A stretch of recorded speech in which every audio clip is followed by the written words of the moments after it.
Assalamualaikum warahmatullahi wabarakatuh. Hai teman-teman, kalian pernah gak sih ngebayangin gimana rasanya hidup di zaman keemasan Islam? Kayaknya seru banget gak sih? Tapi di saat itu juga ada sebuah dinasti besar nih yang berdiri. Namanya mungkin kalian sudah sering dengar, yaitu tentang Daulah Abbasiyah. Tapi Abbasiyah itu sebenarnya siapa sih? Gimana caranya mereka muncul? Apa aja sih yang bikin mereka hebat? Dan kenapa juga akhirnya dia bisa runtuh? Nah, sekarang yuk kita sama-sama mengulik lebih dalam perjalanan Daulah Abbasiyah bersama kelompok kita. Ngomongin masa kejayaan Islam, salah satu nama besar yang wajib banget disebut adalah Daulah Abbasiyah. Dinasti ini muncul setelah runtuhnya Bani Umayyah di abad ke-8 Masehi. Salah satu alasan utama kemunculannya adalah karena banyak yang gak puas sama sistem pewarisan kekuasaan di masa Umayyah yang dianggap kurang adil, terutama buat non-Arab atau yang disebut Mawali.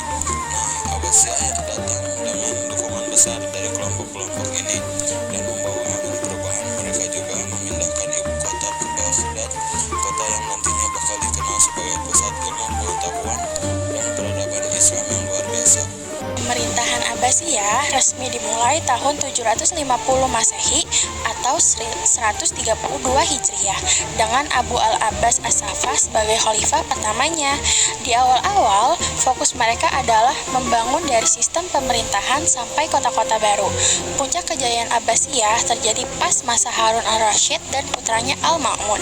Pada zaman inilah, Baghdad jadi pusat dunia Islam yang keren banget.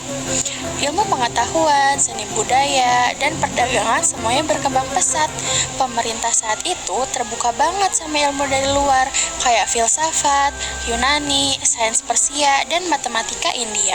Tapi sayangnya, nggak selamanya Abbasiyah bisa bertahan di puncak. Masa abad ke-10 Masehi, kekuasaan pusat mulai melemah.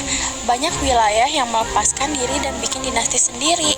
Secara simbolik sih, kekhalifahan masih ada, tapi secara politik mereka udah nggak sekuat dulu lagi. Salah satu hal paling keren dari Abbasiyah adalah sebagaimana mereka ngebos ilmu, pengetahuan, dan peradaban. Di masa Lamun, mereka bangun sebuah pusat ilmu yang super legendaris, Baitul Hikmah atau House of Windows di Baghdad. Di tempat ini, banyak karya yang berbagai bahasa terjemah ke Arab lalu dikembangkan lagi jadi ilmu baru.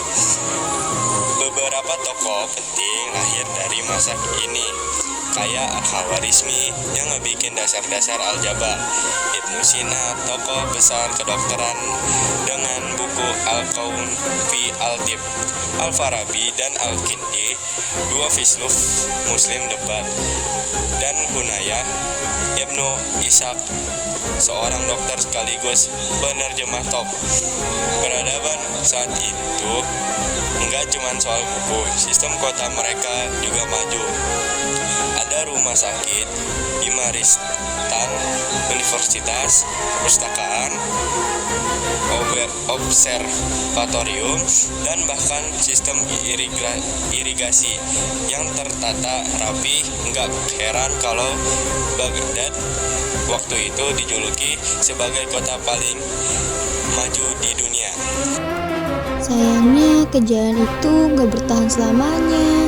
Banyak hal yang bikin Abbasiyah akhirnya runtuh.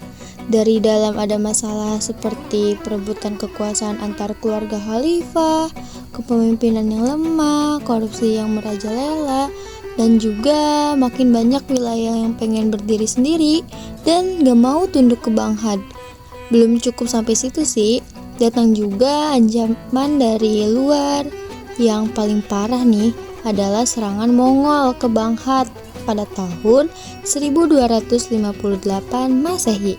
Serangan ini benar-benar menghancurkan kota dan menewaskan ribuan orang.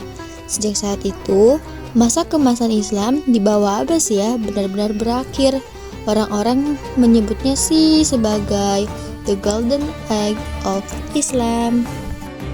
Dari kisah panjang Daulah Abbasiyah ini, ada banyak banget pelajaran yang bisa kita ambil.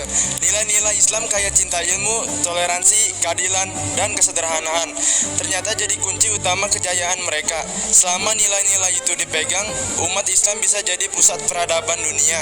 Tapi begitu nilai-nilai itu mulai dilupakan, ya lambat laun kemunduran pun datang. Buat kita yang hidup di zaman sekarang, sejarah ini bisa jadi pengingat.